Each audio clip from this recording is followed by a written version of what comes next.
Hello, and welcome to the special presentation between the PubK and Nichols Lou on Afghanistan.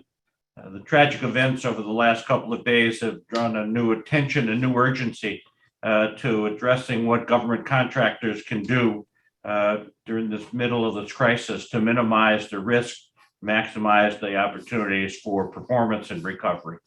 I'm Alan Schwatkin. I'm a partner in the law firm Nichols Lou, and also president of PubK Law and the PubK Group. I want to welcome you all to our presentation today. With me is my partner, Robert Nichols, and our associate, Holly Katustian. So today's session is an effort to try to provide a brief overview of some of the actions that contractors can take. We recognize that the situation is constantly changing, and encourage you to stay on top of these issues. And if you need further information, please don't hesitate to let us know.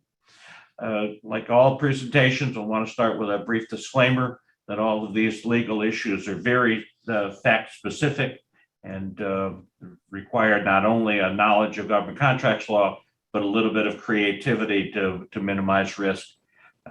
Many of you are well seasoned in this environment, and I'm confident that the information we have here today can be acted upon easily. Let me show you the agenda that we hope to cover today. I won't read through this, but we'll go through and talk through each of these issues. All of you are on mute, and hope that and we will not take questions live. But the chat function is enabled. And so if you do have any questions, feel free to include them in the chat function. If you add your name, even better. We'll try at the end to save some time for additional questions. We had one or two come in advance. We'll try to get to those first. But if we don't have time for answering all the questions, we'll do our best to get back to you as quickly as we can after this webinar. You may have heard we are recording this session, and we will make the recording available either at the end of the day today or tomorrow, depending on how you learned about this. We'll post this on the PubK website. We'll post this on the recording on the Nichols Lou website, and we'll provide information to those of you who registered with your information directly once that link is available. Without further ado, I want to start with the number one issue being safety. And Holly, let me turn it over to you to start our conversation today. Hi, everyone. So these last few days have really put safety at the forefront and keeping the safety of all personnel in Afghanistan as the highest priority. As you've seen, there are photos of a number of Americans and third-party nationals on the military side of the Kabul airport. And there are also contractors who are still in Kabul and other cities who are still continuing to work. We've heard accounts of the Taliban going into several offices, taking computers and other equipment and information.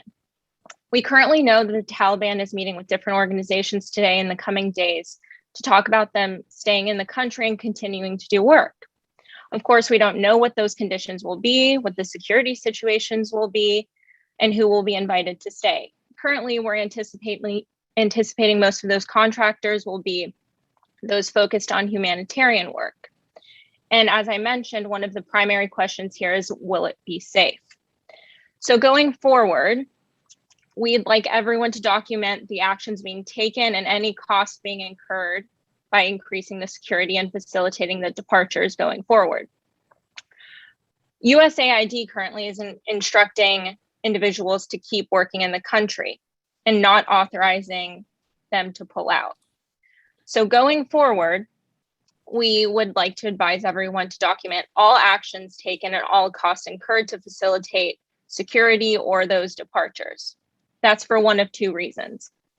The government may or may not reimburse those costs associated with facilitating security or departures, but documenting is the best case. But documenting is very important for many reasons. If the government chooses to reimburse those costs, we want to make sure that those costs are properly documented. Secondly, employees and subcontractors may bring tort or contract claims against prime contractors for injuries or trauma. So again, defending against such claims will need to have proper documentation to show that the prime contractors were taking reasonable steps to warn and protect their employees and subcontractors going forward. Thank you, Holly.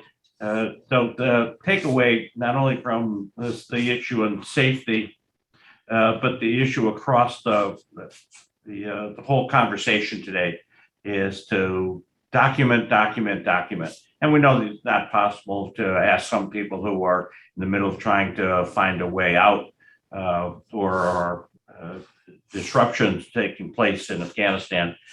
So it's also valuable and appropriate and in many respects necessary to designate people who are outside of Afghanistan to own the responsibility for documenting the actions that companies are taking, as well as the instructions that are being given.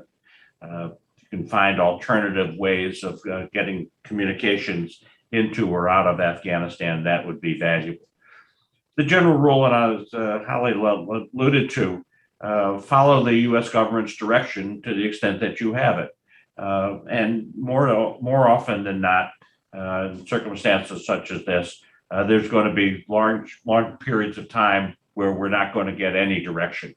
You know, while we're working with associations and others here in the Washington, D.C. area to try to draw attention and get information out to the implementing partners as best we can, there's still going to be some gaps.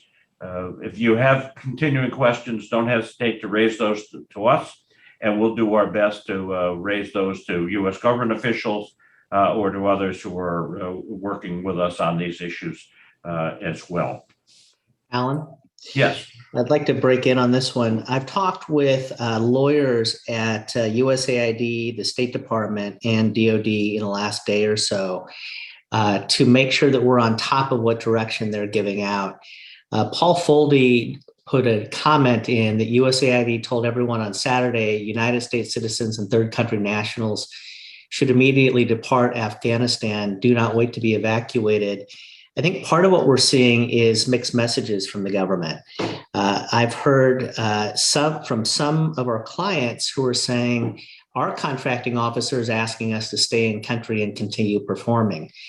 I've heard others from the government say, we don't have anything to tell contractors. We don't have direction yet. So everybody's just trying to figure this out on their own. And so I think the long and short is that in the middle of a crisis, you do what you need to do to protect your people. You let the fallout play out after, but recognize that your government counterparts are doing their best, but they too do not have instruction to give contractors and NGOs. And so it is what it is. Safety is number one, and then we'll deal with the contract consequences later, recognizing that everybody's trying to figure out their own path here. Thanks, Alan. No, absolutely right, Robert. And, sometimes we won't know where the contracting officer is. The contracting officer may no longer be in Afghanistan, may be in transit out. And so there's going to be periods of time where there will be no direction or, as you suggested, inconsistent direction. So you follow the rule of safety number one, rule number two, to the extent that you have it, follow U.S. direction. If it's inconsistent, then follow what we're going to talk about briefly next, which is to keep working if possible, and if it's safe. And the situation obviously changes rapidly, both in the capital as well as throughout Afghanistan. And many of our implementing partners, clients, are working outside of Kabul. So the situation is very different than it may be in the capital city. We want to, of course, recognize that sometimes you're not going to be able to find someone from the U.S. government, your program offices or contracting officers to work. That should not stop you from seeking that direction. If you have an action you plan to take, we recommend that you notify your contracting officer or program officer or others in the agency of the actions that you plan to take. and brief reasons. Here again, a good reason to have someone who's outside of the country, or at least outside of immediate harm, taking those actions, to at least share with the government the actions you're taking. They want to encourage people to do that. So again, you're trying to follow the document rule as well. On this one, Alan, I'll point out that obviously just sending an email to the CO with what your plans are doesn't necessarily mean that the government accepts those plans.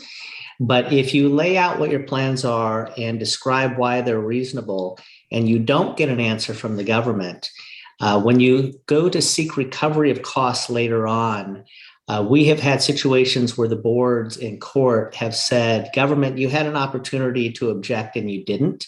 Therefore, you're bound by your silence.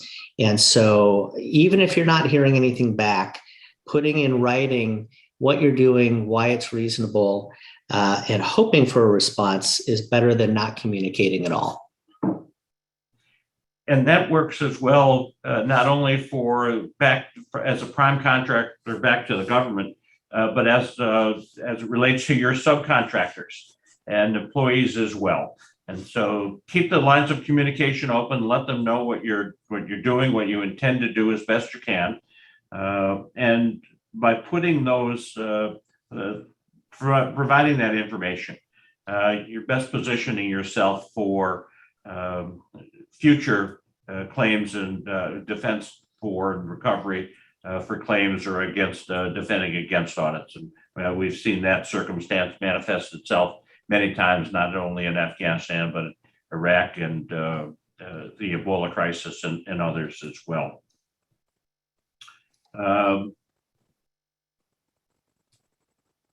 We would suggest also that you keep employees informed.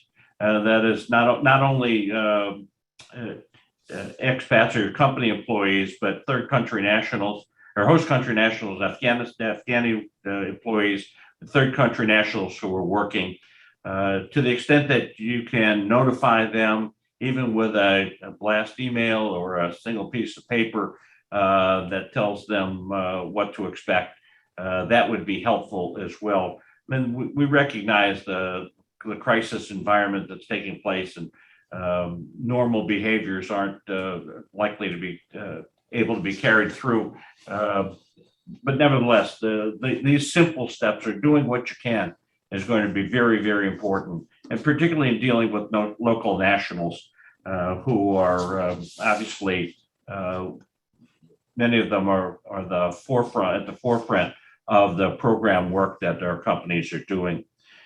Many of you are familiar with the special immigrant visa program that the U.S. government has had to try to accelerate moving Afghan nationals who have been supporting U.S. government, moving them out of Afghanistan and ultimately relocating them here in the United States.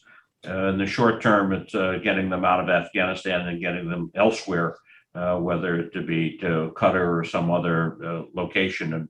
And you've seen many of the flights leaving the airport heading out just outside of Afghanistan. Being able to find, so it's going to be difficult to find many of these people, but they may be able to find you. They may have some contact information, but being able to keep them apprised of what you're able to do for them and what their situation is would also be important.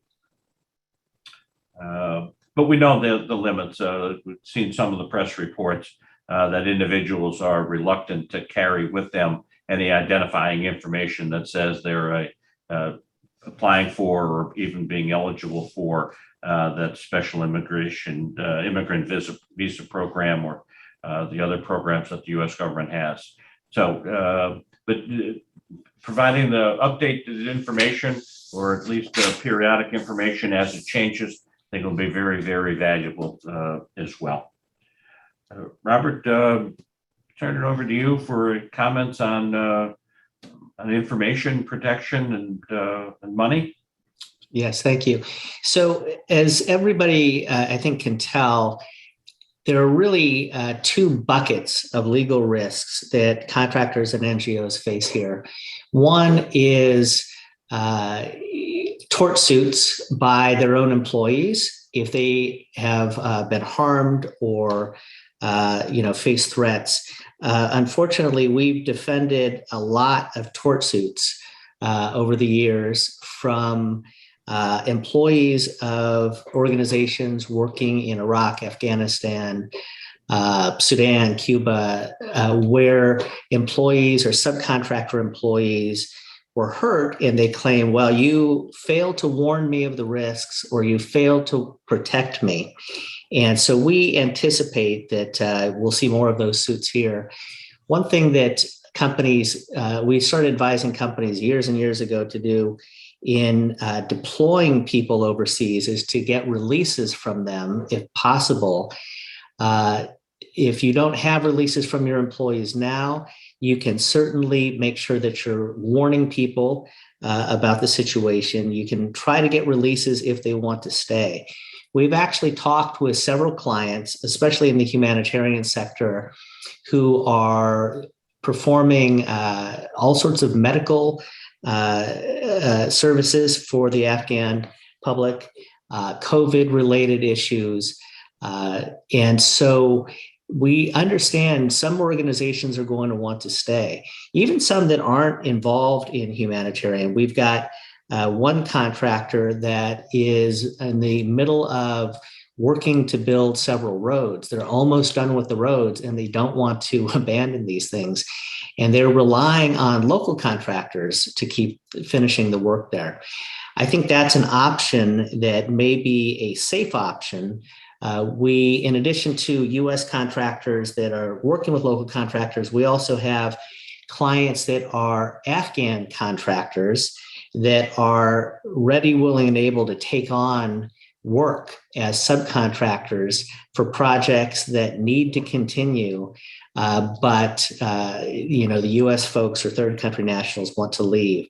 And so anyway, there are different workarounds there for staying in country if necessary.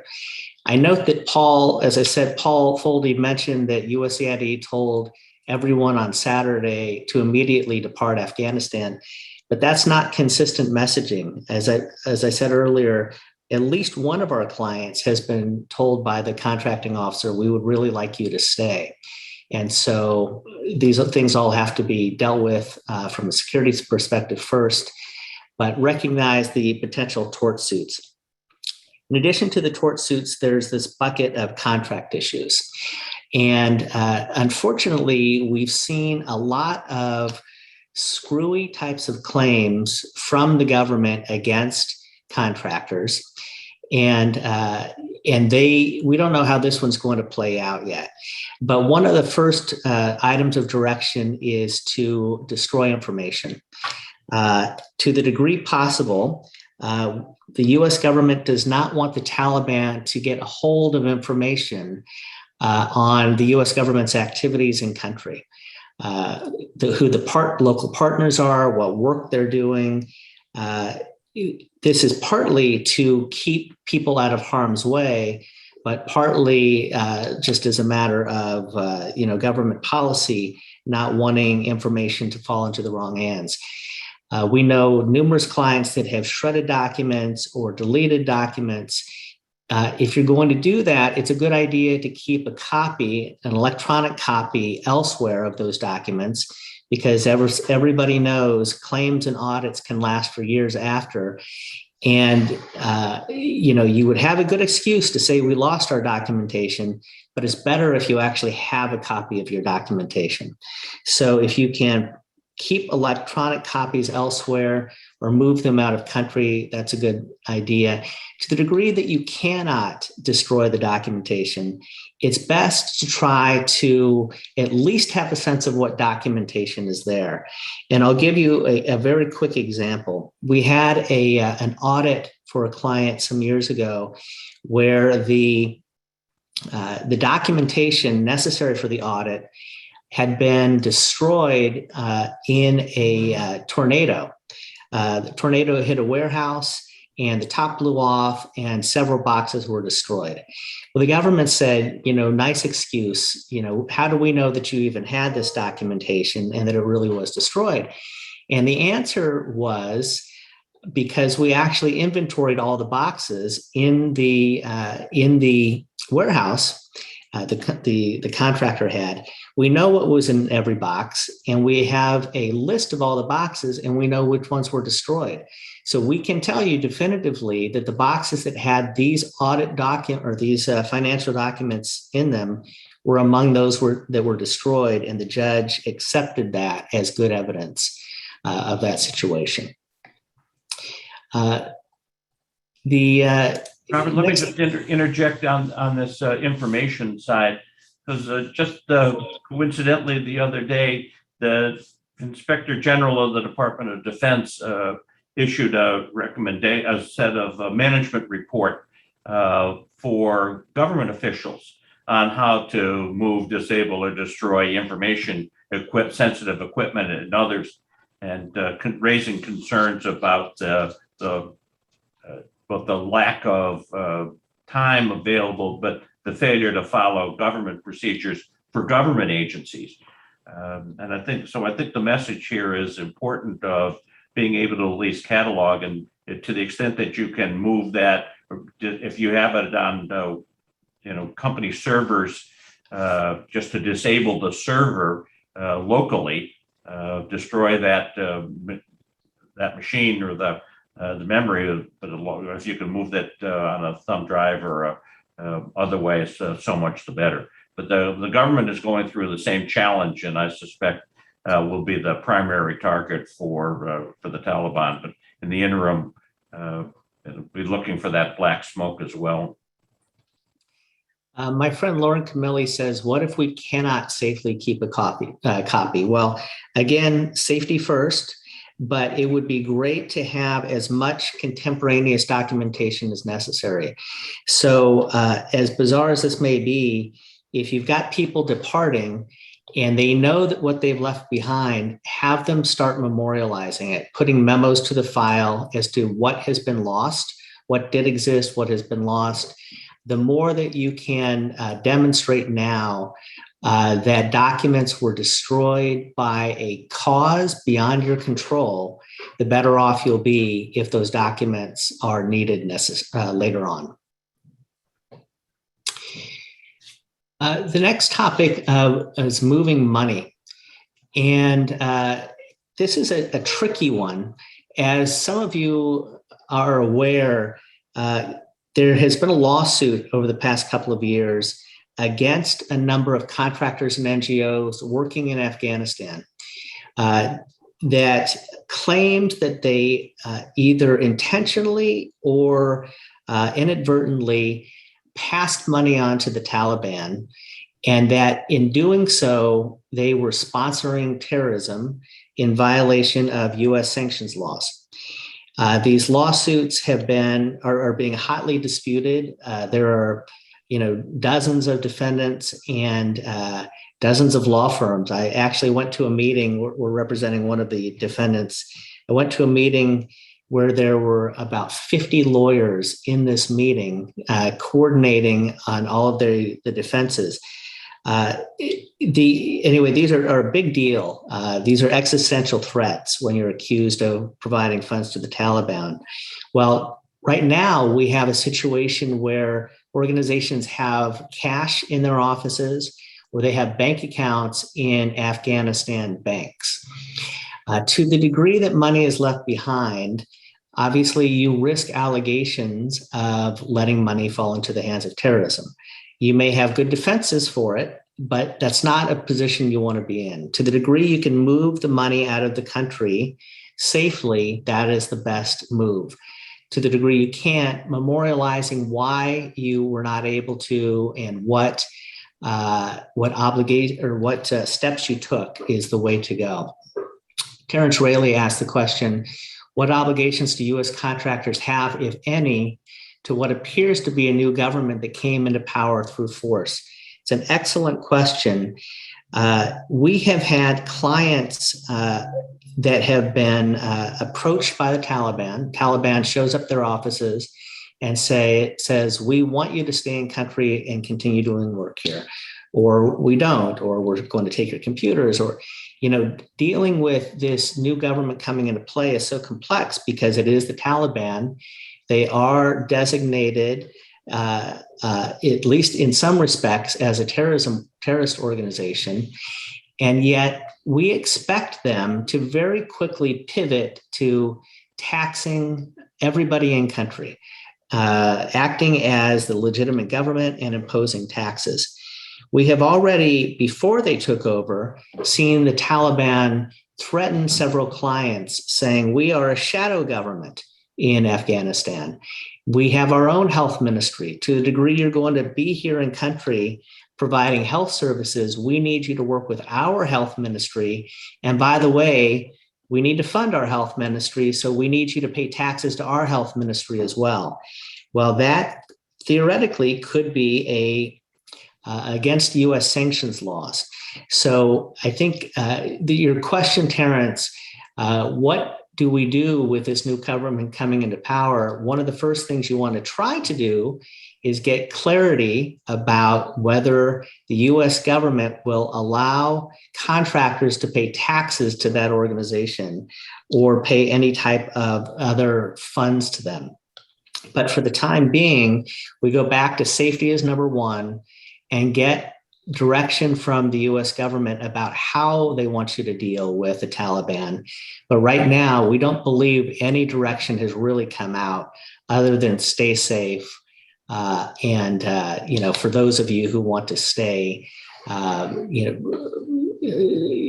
through these other steps that we've talked about. And it's important to recognize and remember that the U.S. government has not yet recognized the Taliban or any other government other than the one that's been that's collapsed. So there is this period of time where there may not be a U.S. government sanctioned government in Afghanistan. Yeah, that's right. And I think it gets particularly tricky. I think it's probably likely that there won't be recognition for the Taliban government from the U.S. government anytime soon. And so how we deal with that will be tough. It's certainly the case that contractors work for the U.S. government in non-permissive environments all the time. Sometimes the local governments know about it, sometimes they don't.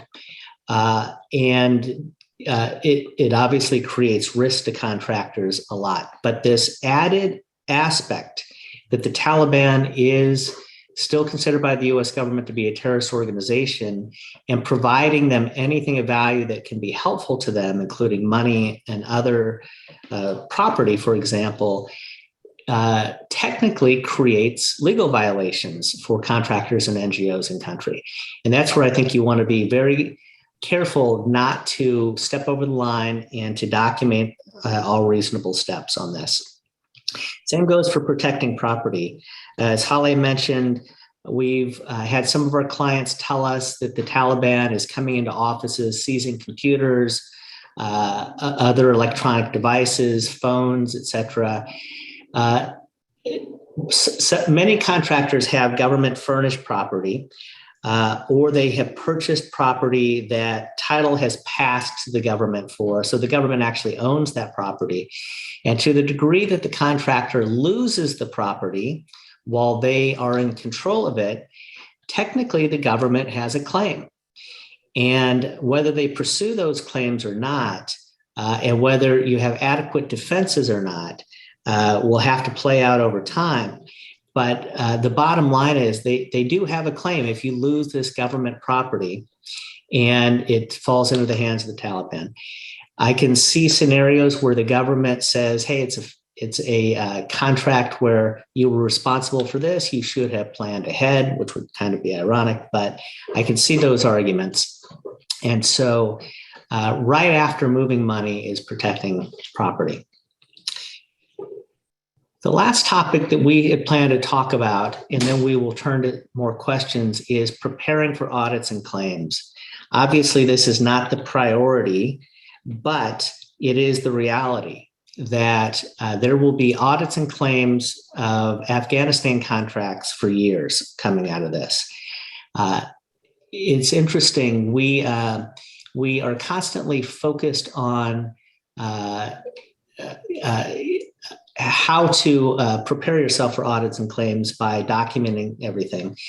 But one of the things that people don't realize a lot of the time is that audits and claims, in the cold light of Arlington, Virginia, do not match up with the reality on the ground in Afghanistan. And we've seen this for years. Early back in 2003, 2004, we started to see these audits from government institutions and claims where the government would demand levels of documentation or demand levels of action that just simply were not realistic given the situation in Iraq and Afghanistan. We've seen governments deny entire payrolls for several months because people in a war zone didn't sign their time cards. And so what it comes down to is really understanding what's in your contract in terms of, is there a stop work clause? How does that stop work clause come into play? Are there excusable delays clauses? How do those come into play? So for example, we mentioned in the article that we've seen many types of situations where the government has said, you're a fixed price contractor, we don't pay for force majeure. We saw this in a recent case, Pernex, that we mentioned in there, where there was a fixed price contractor in Sierra Leone when the Ebola crisis hit. That contractor took several steps to protect their people, stop work, and try to put the costs of those circumstances on the government. The government responded, no, Ebola crisis or not, you're a fixed price contractor. To the degree you expend money to move your people out of the country, or you need to stop work for a while, we'll give you more time, but we're not going to pay those costs. What does that mean for you? If you're a fixed price contractor, a lot of the costs that you're dealing with now in this force majeure event may ultimately be denied when you try to seek reimbursement. And this is why it would be helpful to say to the government, we would like you to direct us to move people out of the country. We would like you to direct us to take this action or that action. Ideally, those directions come from your contracting officer, but as we saw with COVID, sometimes it's enough for them to come from the National Security Council or top-level agency guidance. Basically, we'll take whatever guidance and direction we can get and try to use that as a basis for showing on a fixed price contract that the government had a contractor incur costs so that you can recover those later. You're also going to have time and materials contractors who aren't able to actually perform. And so they may run into situations where they've got people on payroll who are not able to work. They're idle and they're not able to charge, the contractors are not able to charge the government. Government may very well have you keep your team intact, but say that they do not want to pay those costs. Cost type contracts should be easier to recover, but even then you have to establish the reasonableness of the steps that you took and the cost that you incurred. So as government contracts lawyers, we're looking ahead to how these claims and audits are going to play out over the next several years. And we would encourage everybody to look closely at your contracts and at your plans to determine as much as possible in advance what's going to be recoverable, what can be denied, and how you can solidify your potential claims. Lauren Camilli has asked another question. Does anybody know how to move money today? This is not something that I'm aware of, but we'd like to open the floor, Alan. Perhaps you can start taking questions and answers for things like that. I'm very happy to. Again, use the chat function or the Q&A. Our friend Bill Spriggs had a question about any sign that the Defense Contract Audit Agency is going to slow down or defer some of their audits. I haven't heard that yet. I think it's way too early for them to make some decisions. I did have an exchange with the Special Inspector General for Afghanistan reconstruction. The good news is that all of their people are out of Afghanistan, but they're still working on some of their old activities, but their whole future is up in the air and yet to be determined. So I think we really don't know what to expect in terms of future audits, but they'll no doubt follow any claims that are filed on behalf of companies. It's also, I wish we would have, and maybe someday we will get the equivalent of Section 3610, which is to keep employees paid, primarily domestic, but as a result of the COVID, where Congress approved legislation called Section 3610 of the first COVID relief bill that allowed companies to continue to pay employees who were denied access or unable to return to, particularly to government facilities because of the COVID environment. A number of companies, a number of government contractors have had recoveries based on that Section 3610 authority. There's some efforts it goes through the end of this September, and efforts to make that authority permanent, particularly with the Delta variant. So there may be some analogies that we would draw from on that score as well. So Bill, thanks for your question about the audit. I'm sure we're going to see the suspension of activities in country, no doubt. We won't send auditors back in there, but I'm not aware of any other suspension that's taken place. So again, if you have some questions, feel free to use the Q&A or the chat function. We'll do the best we can to get to some of those. Robert, questions we had in advance relates to stop work orders. And we know that a number of our clients have already received stop work orders. And that's very clear U.S. government direction. And a reminder, those when you receive one of those, rule is you stop work. But not only the you stop work, but you've got to notify everybody that you can about the importance of stopping work. And so to the extent that this is a very common remedy that the government has available to it, and to the extent that U.S. government contracting officers are using the stop work mechanism, good for them. There is a recovery. You're entitled to be compensated for costs incurred in stopping work. You may have work in process. You may have deliveries that are due or coming due, or that you've already paid for that you now can't use. All of those might be part of recovery down the road. Robert, other comments on the stop work process? I think that you can assume that you've got a constructive stop work in play if it is a force majeure event. Again, that doesn't mean the government is necessarily going to pay your costs. But if you simply cannot perform, that is obviously a force majeure event, and it ties into the constructive stop or to the stop work clause in your contract. And so understanding the terms and conditions of your contract, which clauses are in there, how those clauses have been treated, I think is particularly important. It's not entirely clear which contracts are actually going to be terminated coming out of this. Obviously, a lot of them will have to be. And when we talk about claims and audits, I put in there termination claims, because there's no doubt that contracts that can only be performed in Afghanistan will end up being T for seed here. And anybody who's gone through a T4C claim process and audit knows that that can be a bit grueling, requires a lot of documentation. And so we're going to see, I think, a lot of T4C claims coming about.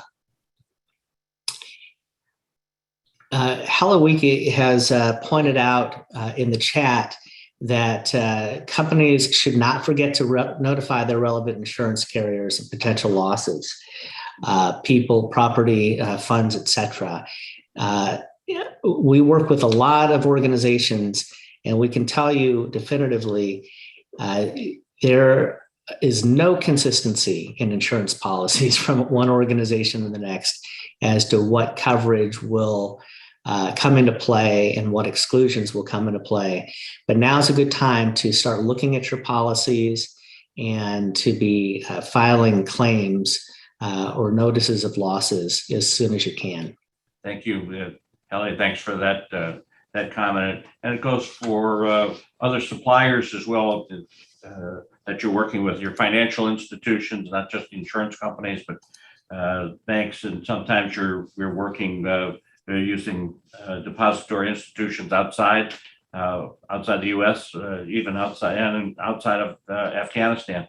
My understanding that on the moving money part, that a lot of the money that's at least in the Afghan central bank, is not physically held in Afghanistan. It's just being held elsewhere in the name of the Afghanistan central bank, and a lot of the U.S. payments no longer taking over pallets full of cash to support Afghanistan activity. So hopefully that's the case, but a real challenge about still moving money and the value of money anymore in Afghanistan.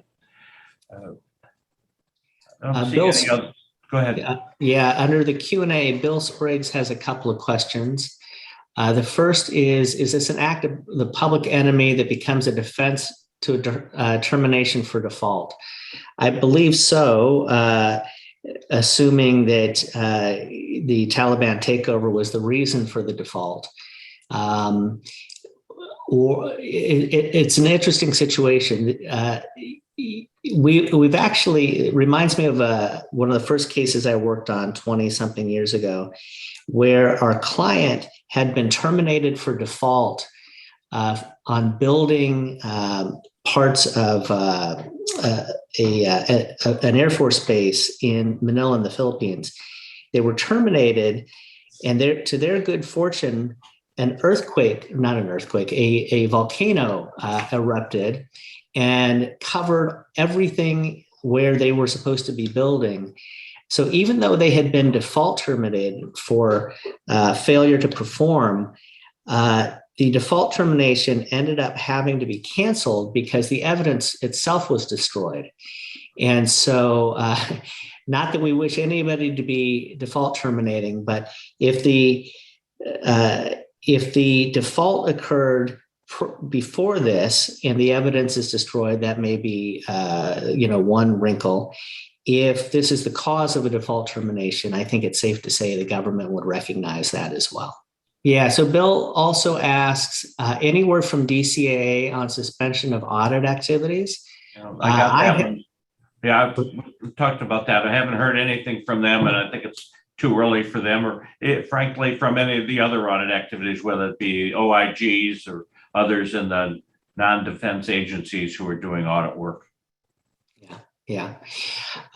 James McGovern asked the question for T4C claims and otherwise, contractors are not going to be able to produce documentation that DCAA typically seeks. Is there precedence for the government accepting less documentation in similar situations? That's a great question too. I actually wrote an article in 2007 about this precise issue, that DCAA is being unrealistic by holding contractors to the same standards in Roslyn, Virginia, or in Afghanistan and Iraq that they would apply in Roslyn, Virginia, and that there should be more leniency. that article went down in flames because DCAA actually never gave more leniency on that. But we ended up litigating a couple of claims after that where the Civilian Board and Armed Services Board of Contract Appeals said the same standards for evidence apply. But if you cannot produce the best evidence, copies of receipts, copies of signed time cards, you can put in declarations and affidavits after the fact that said that people did sign the time cards. People did have this documentation, but it was destroyed. And this is exactly why it's important to keep documentation on all of this right now. DCAA almost certainly is going to claim that you lack adequate documentation. And the way to overcome that is by showing why you lack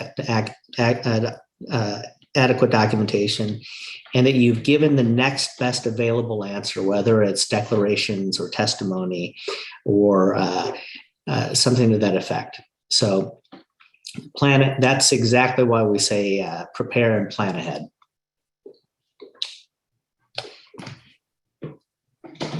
A question has come in about cooperative agreements.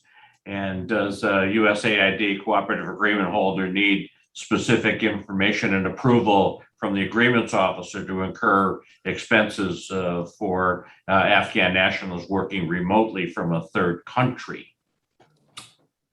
I'm not as familiar with all of the idiosyncrasies around cooperative agreements, so I can't offer much insight. Robert, Holly, any experience on cooperative agreements?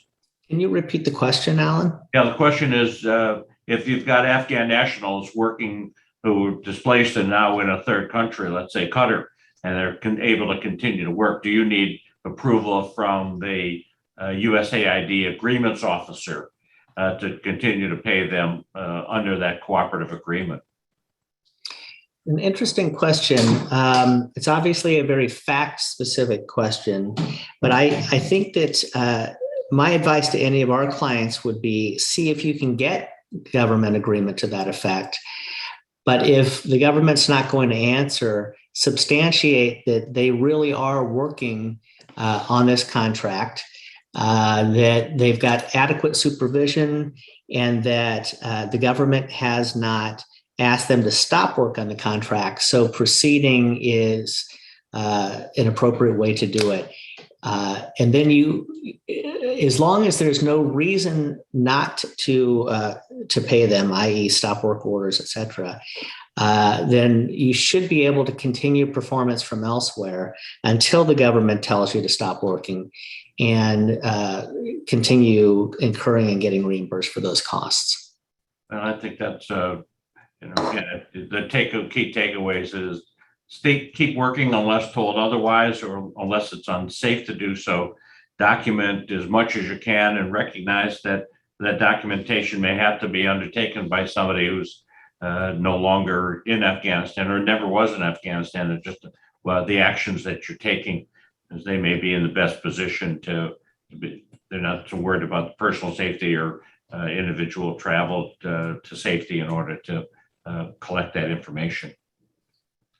Yeah, but I do expect some fairly intense audits around, were people really working? Were they able to work? Were they being effective? I think that there's a big distinction between continuing work under the contract versus idle labor time. And to the degree that you cannot establish that people were working, the government may claim they were idle, and then it gets down to what type of contract do you have as to whether the government will pay for it. Is it a cost type contract, T&M? Who bears the burden of idle time? And this is where I expect there to be a lot of arguments over allowability. I don't see any other questions in the chat room. So one more time, I encourage people to raise them if any other questions if you have them. Much of what we've been talking about today, we've included in a client advisory that we posted last night on the Nichols Blue website. It's linked here. It's also been posted on the PubK family of newsletters. That was posted on each of those this morning. So if you want a little bit more information, you can find it in the client advisory, and be assured that we're going to continue to update that client advisory as additional information becomes available over the next period of time. Over periods of time, we'll keep this up to date as best we can and try to capture additional questions. If you have any additional questions that you didn't get a chance to ask today, feel free to email Robert or myself. Here's our contact information. And I put these slides together earlier this morning. Sorry, I didn't put Holly's information, but if you send anything to us, we'll make sure she gets it as well. Any other comments or questions? Holly, any other additional comments that you'd like to make before we close out the webinar? Good. Nope. Just thank you everyone for joining. Robert, any other comments or questions that you'd like to raise? Stay safe and document. That's going to be the slide, the last slide we'll put together then on this one will be stay safe and document. Ladies and gentlemen, thank you very much for joining us for our webinar today. We know it was short notice, but this is a continually changing environment. We wanted to give you the best information we could as quickly as we could, but we'll keep you up to date on that. As I said, we'll have a recording of this webinar available the end of the day today or tomorrow. We'll post that on the Nichols-Lew website along with the posting on the PubK website. And for those who have registered through the registration link, we'll send you information on how you can access that as well. Now I see last minute comments popping in, but I haven't had a chance to look at them. Alan, I'll just close by saying I know that PubK for COVID acted as a clearinghouse of information for contractors and NGOs. And I imagine that you want to do the same thing for this. So if everybody, when you get direction from the government or become aware of it, if you want to pass that along to Alan, PubK will be sure to get information out to everybody. Well, one thing we saw with COVID is that obviously there was a dearth of good information in the beginning. But once several organizations, including PSC and PubK, started really playing a central information role, it allowed contractors to get together and to really push the government for more direction, including Section 3610. And so the more informed everybody is, the better. And passing along what direction you get would be most appreciated. Thank you. Ladies and gentlemen, thank you very much for joining us. Stay safe and stay informed. We'll do our best to keep you informed, but if you have any questions, don't hesitate to ask. Thanks. Enjoy the balance of the day.